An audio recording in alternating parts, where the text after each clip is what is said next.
So we are fortunate to have another great expert in the person of Mr. Abdullahi Sidi Aliyu, CEO, AS Dynamic Ventures Limited.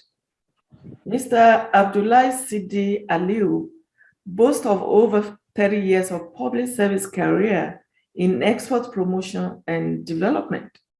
Apart from 5 years spent as an economic planning officer and senior research officer with Federal Capital Development Authority, FCDA, and National Directorate of Employment, respectively, he spent 30 years of his career with the Nigerian Export Promotion Council, NEPC, where he retired in 2020, having served for 10 years as a director.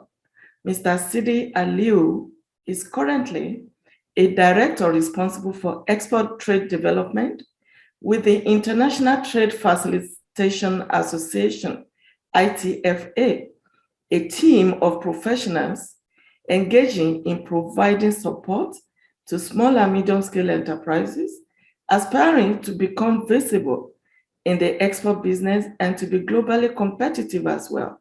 He's also the CEO of AS Dynamic Ventures Limited. We are very happy to welcome you, Mr. Abdullahi Sidi Aliyu, for joining us today. Please unmute yourself. Thank you very much, Lady K. Thank you, Chief Olufemi Boyede, the convener. And I have to comment on the brilliant paper presented by Mrs. Elizabeth Nwanko. And she was talking, you can hear, she was talking out of experience. And that is one of the most important engagements we want. We are tired of all these textbooks and theories about export trade and export development. And I think by inviting those people that have actually executed the export business, we'll learn a lot from them. I will just add a little comment on the policy side. It is sad that up to now in this country, we allow exporters to test the hardship of export or of exportation before learning. Meanwhile, we have agencies of government, we have parastatals that are responsible for guiding and hand-holding these exporters so that they will do the right thing.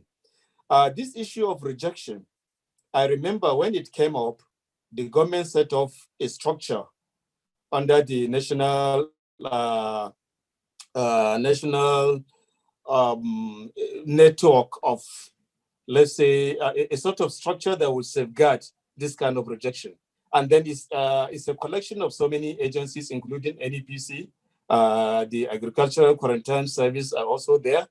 So by up to today, you find it difficult to understand why that arrangement shouldn't come off with a solution and to reduce the speed at which our products are being rejected. In fact, the problem of product rejection, it has a very big implication on exportation generally from the country. It's not only that particular company whose product was rejected that is involved, but it's like the entire image of the country is at stake.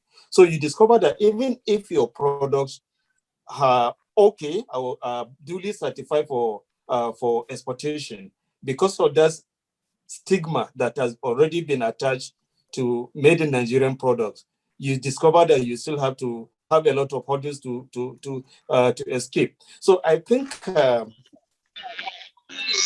what I would recommend in future is to see how we can invite at least 2 or 3 key players of such agencies responsible for coming up with a policy that will stop or reduce to the barest minimum the rejection of made in Nigerian products to contribute to this discussion.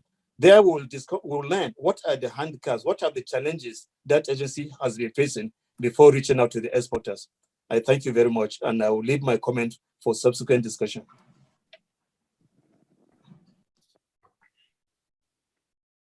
Thank you so very much, Mr. Sidi Aliyu. We looking forward to more comments from you when we open the floor, as you said. So, Mr. Femi Boyede, are you there?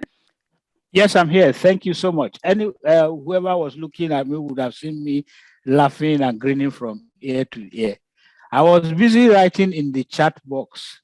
You would have seen it posted at about the same time that Sidi Aliyu was saying. It was as if we were in each other's brain, because I had just written in the chat box that we will do our very best. We shall try our best in the no distant future to bring NAFDAC and NAQS to engage with exporters here. And then you mentioned it. So that means that the truth is the same, no matter from which angle you are looking at it. That's a valid solution. That's a great conclusion from today's meeting. So going on, I'd like to again appreciate Madam Nwankwo for the erudite presentation. It occurred to me that we might have other people here who are not actually exporters of physical goods. We probably have some services exporters or people who are thinking of going into services export. Are you aware that your final product, even if it is a service, can also be rejected? Are you aware that it's faster for the brand to go down than for it to be built in this new global business environment that is driven by technology? Those are parts of the reasons why I thought that I needed to bring up an added perspective. What happens to services exporters? Who are services exporters? If you're in Nigeria, for example, and you are packaging an export contract, even on behalf of a Nigerian exporter for an importer in Brazil, you are already a part of the export value chain. What kind of English do you use in writing the export contract? If you are a journalist and you are writing a short script for a television station in Rwanda, for example, you are a services exporter. If you are writing a book, a short story, because you want to enhance culture in a country where you see that the people don't know, the children growing up who were born there don't know Nigerian culture, you are already also an exporter of that particular service. What do you do?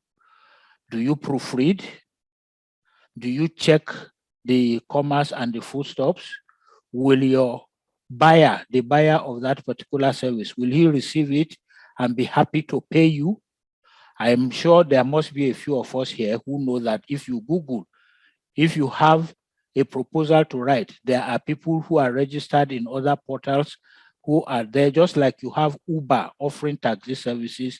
There are portals that offer writer services, where for $100, $200, $500, you can engage somebody to write your business plan from beginning to the end. And while Mrs. Nwankwo was speaking, I remembered my very second experience in engaging such a writer. The person was actually from India, and I paid. I'm not going to mention the name of that portal so I don't demarket them, but I paid, and I had to protest by the time the person sent me the draft, because I was wondering if it was still in my days as a teacher in Antioch. That student, I would not even present her for the West African school certificate examination. So thank you again, Mrs. Nwankwo.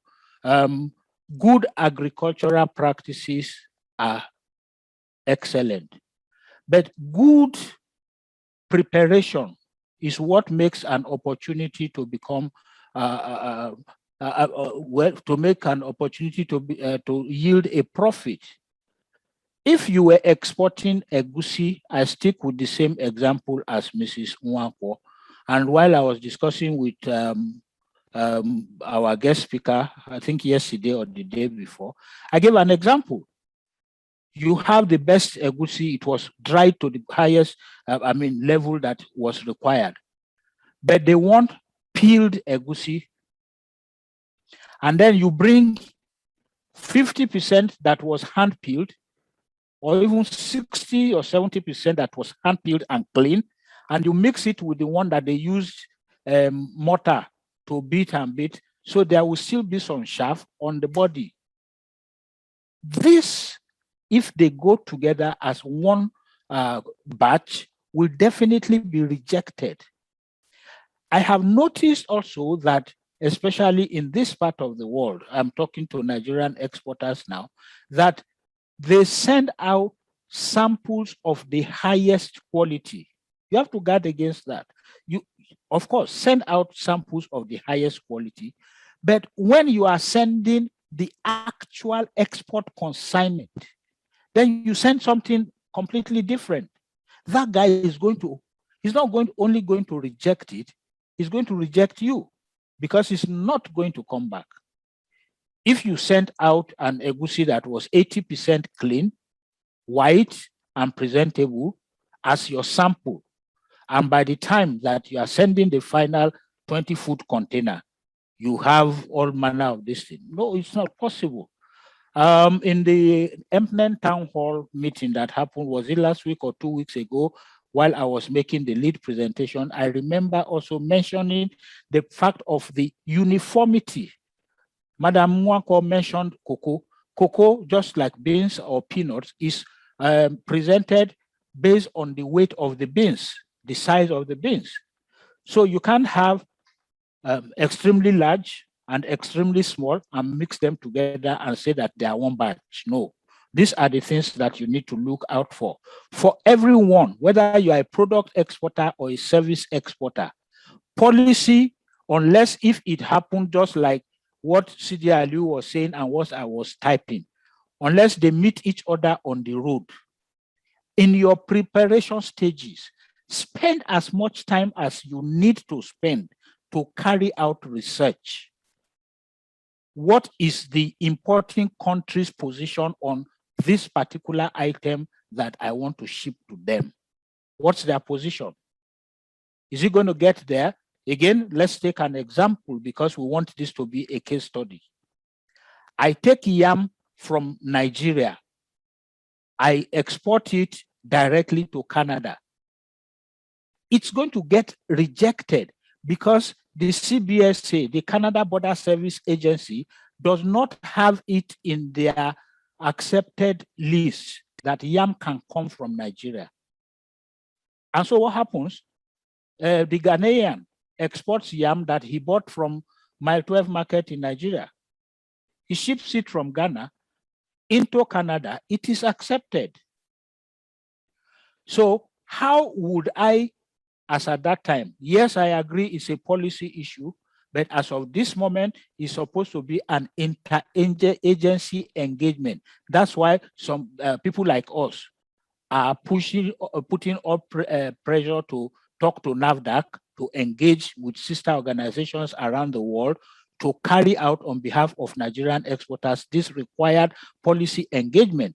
But before this happens, you as the exporter, if somebody says, ship me 20-foot container of yam, please find out from the person, have you done your local inquiry to find out that if I ship this yam to you, it's actually going to get to you?